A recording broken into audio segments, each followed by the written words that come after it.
Hello, everybody, and welcome to Moonday Musings. So, I'm sorry that this is a little bit late, and also I think I look a little bit disheveled, and it's quite dark. So yes, this will be a little bit of a briefer one this week because the day has just gotten away with me today. I think it's probably going to be like that, isn't it, for the next few weeks because we have been, um, yeah, just trying to get some things done in time for Christmas. And me and my family, so my mom and dad, are coming over tomorrow, and we're actually going to do a little something for St. Nicholas's Day. Um, just have a little Christmas lunch together, or like a buffet type thing, and exchange some little little gifts ahead of Christmas. So I got this idea from my beloved book, Merry Midwinter, not mine as in I wrote it, just to clarify. It's just my one of my favorite books that I own. But of course, the author is Gillian Monks, and she describes so many different days between Samhain and the end of January that you can celebrate and you can honor. And one of the days that stood out for me, and I just thought it was such a nice idea, was St. Nicholas Day. It's a nice day to remember kindness because the stories of St. Nicholas himself, he was incredibly generous and kind and looked out for those in need. And I think that's a really important part of this time of year. And the magic of this time of year is really trying to look out for each other, being kind, being generous of heart, doing what we can for those in need. So I think it's a nice day to pause and think about that. Um, and many, of course, the origins of Father Christmas, a lot of folklore, I have to say, at this time of year is very complex because lots of the stories lead in to each other because as well as St. Nicholas and then Father Christmas, and Krampus and Wild Peter and all of these amazing characters, there's also so many witches from this time of year, Christmas witches and winter witches. And I would like to do a separate episode on that for my episode for the winter solstice. So I will try and get that released fairly soon. We can have a little look at the folklore in a little bit more detail.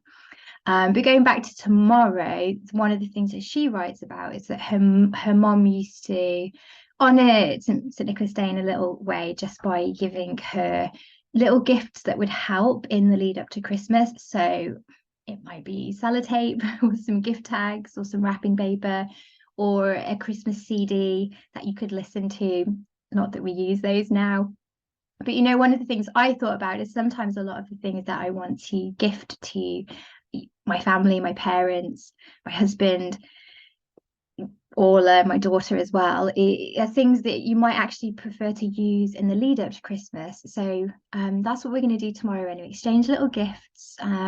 So I'll let you know next week how it went, but I've just laid the table, got everything ready. So I'm excited because it's really, everything's starting to feel quite festive now, which is nice.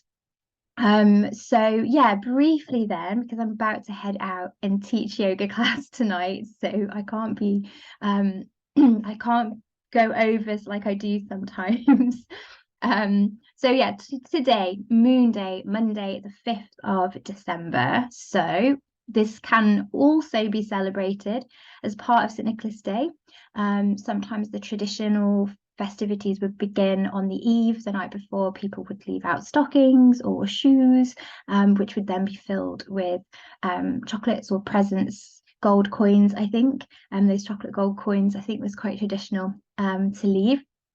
So the moon today, so this week, as I mentioned in last week's episode, this is our journey to the full moon this week, and it'd be interesting to just reflect on the weekend and how that has been for you. I found Friday and Saturday quite challenging personally because of that waxing moon in Aries, and Aries just always makes me grumpy, quick to anger, irritable. So yeah, I found yesterday and today much easier because the moon has been in my sign in Taurus. So I always just feel like myself. I feel grounded. I feel present. It wasn't the best day to go to the shops because that part of my character, the Taurian, was like, oh, shiny, shiny, pretty. So yeah, I did spend a little bit more than I would have perhaps planned to. So today the moon is in Taurus. I think the moon is also in Taurus tomorrow as well. And then we've got our full moon in Gemini taking place. So early hours, technically, of Thursday morning in the UK. But really, you'll be able to see it or perceive it as a full moon Wednesday night if you're in the UK, and then Thursday night as well. But I think it's at its fullest. That point is something like 4 a.m. on Thursday morning. But as always with the full moon, you've got that time either side, so you might be feeling into it tomorrow, Wednesday and Thursday, or Thursday, Friday and Saturday. But it's in Gemini Wednesday and Thursday. Okay, so we'll come back to the full moon in a moment, but just to know what's happening the rest of the week, moon is moving into Cancer for the weekend, including Friday. So Friday, Saturday, Sunday, we're going to have a slightly waning energy after the full moon. So that waning gibbous energy in Cancer. So just an awareness around that. Cancer can be quite emotional and can be quite sensitive. And if lots of stuff has been stirred up by that full moon, then we might be just a little bit more sensitive to that as the moon then shifts through Cancer. Cancer is the sign of nurturing and nourishment and care. So really think about how you're going to support yourself post full moon. So maybe just taking a little bit of time for yourself over the weekend if you can. Listen to your heart. Don't judge yourself too heavily if the full moon kind of hits you sideways a little bit, or you don't feel quite yourself, or you do feel quite emotional. So the full moon in Gemini is called, well, the full moon in December is called a few different names. So the most common one seems to be the cold moon, which makes sense in the northern hemisphere. It's also referred to, depending on, of course, where it is, the moon before Yule. I believe one of its names too is the darkest depths moon, which also makes sense as we journey towards the winter solstice now. We are in the darkest time of the year. These are the darkest days. So what I find really beautiful about the full moon before Yule is that this lunar energy, this moonlight, is almost the most powerful of the year because the nights are so long. So we've got this, these huge hours, huge lengths of darkness. I think at the moment it's going dark about 4 o'clock, 4:30 over here. It's a long amount of dark, but it means we have the moon for longer. So I feel like lunar energy, yin energy, feminine energy is more potent in the winter time, which makes sense, doesn't it? The solar, the yang, the masculine energy is dominant in the summer. So have a little think about that as we move towards the solstice. What would it be like for you to lean into the lunar, to connect to the moon a little bit more, to the feminine, to the softness, to the receptivity, to that time to really connect to your intuition and your needs and your emotional and your soul self. So letting go a little bit of the yang, of the action and the outward, and really tuning in here to the inward, and just trying to really honor that more and more as we continue spiraling towards the winter solstice on the 21st. And then, of course, we will be spiraling back out, lights increasing, days lengthening.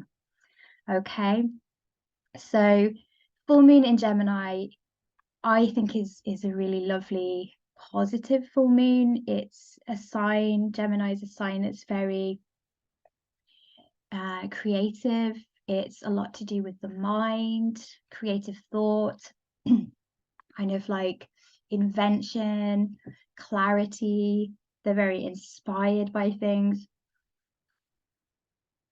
They can be a little bit too quick. They can sometimes split from one thing to the next, being very mercurial, Mercury being its ruling planet. But this will work really beautifully with the new moon in Sagittarius energy that we worked with, and the sun still being in the sign of Sagittarius. So for this full moon, the sun will be in Sagittarius, that beautiful, positive, joyful, expansive fire sign, and then Gemini, expansive, positive air sign. I think these two work really, really well together. So it's a nice time to think about your life, think about your wishes, your dreams, your goals, travel with your mind, be curious about things, be inspired. I always like this little mantra when it gets to a Gemini moon, to let yourself follow your whimsy. So enjoy connecting to your inner child, let yourself be led by curiosity and playfulness, and allow that to kind of give you a little bit of nourishment over these dark days, to to fill yourself up maybe with, I don't know, fantasy adventures, whether that's kind of via books or things that you're going to watch on TV, allowing yourself to lean into the magic of this time of year, maybe exploring folklore if you're like me and you're interested in that. But yeah, it's a positive energy. I think Sagittarius and Gemini create this lovely uplifting feeling, this expansive feeling. And what both of them share too is the love of connection with others. They love to learn from other people, talk to other people. So it's a really nice time, again, going back to that idea at this time of year, it's sort of being generous of spirit and looking out for people. Instead of getting into that headspace of rushy, don't have time, try and be present in the spaces where you are. And if you notice, if maybe that person next to you in the queue just needs a little bit of small talk, a little bit of conversation, this can be a really lonely, very lonely, difficult time of year for people.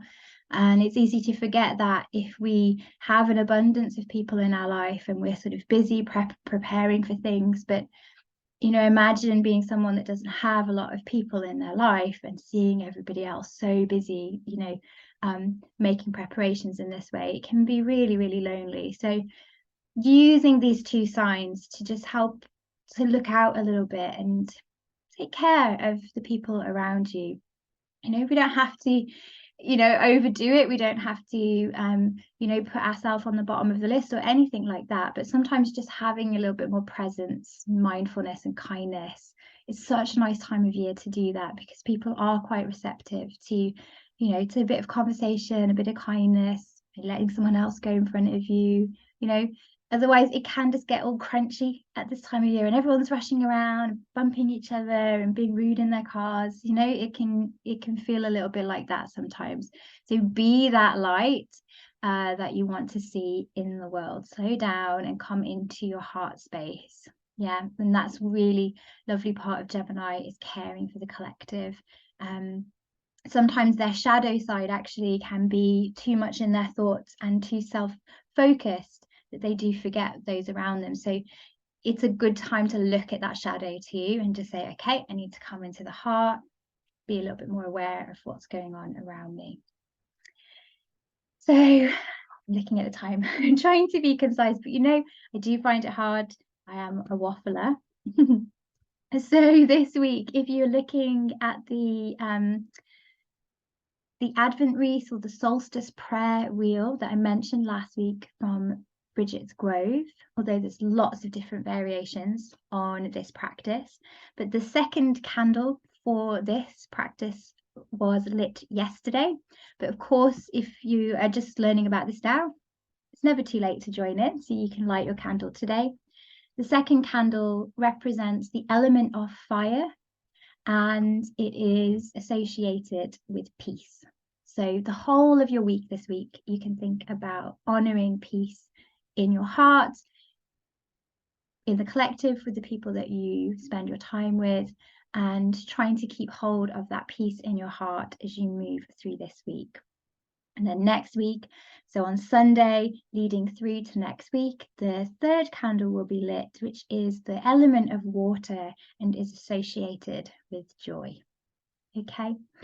One thing I wanted to share with you. So one of the things that I'm making into a little bit of a ritual this month in particular, because it is so dark, I have been getting up a little bit earlier. And I really enjoy that little bit of time where everyone else is still asleep. The dogs are still asleep. All is still asleep. My husband's still asleep. The house is quiet. And there's this darkness that just the simple act of lighting a candle can feel really quite magical, I think, at this time of the year when the house is so dark and so quiet.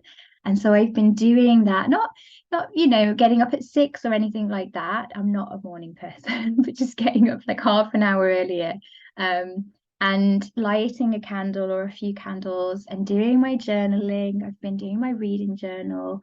I've been actually signing up to a few free things. So some yin yoga, like a free yin yoga 5-day thing, and then a free 40-day yoga thing. And I'm trying to really emphasize more meditation, more mindfulness, more self-care at this time of year, because I do find that I get really tired and I do get overwhelmed and my body starts to feel all kind of stiff and tight. So yeah, I wanted to share that because it's been really special to me and really helpful to me to just have a little bit of time just for myself, just for ritual, and to really, really connect to the dark and the magic, the quiet magic of winter.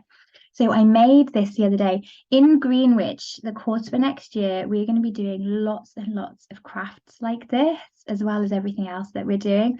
But look, this is my pressed flower lantern. So it's a glass jar and then pressed flowers.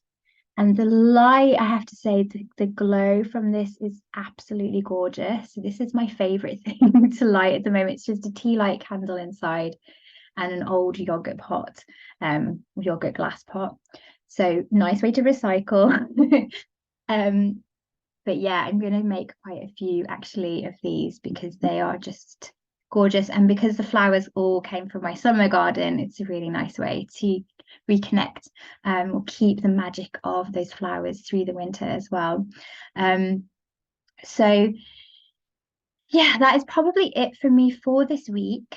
So go gently with yourselves. Try and remember to stay in the heart, honor the word of the week, peace. I hope that this full moon treats you well, and I will see you next week. It may or may not be a little bit late again, depending on what is going on. But next week we'll be looking at the build up again towards solstice. We'll be looking at that third candle on the solstice wheel, and we'll be looking at the waning lunar energy. All right, so take care of yourselves and I'll see you next week. Bye everyone.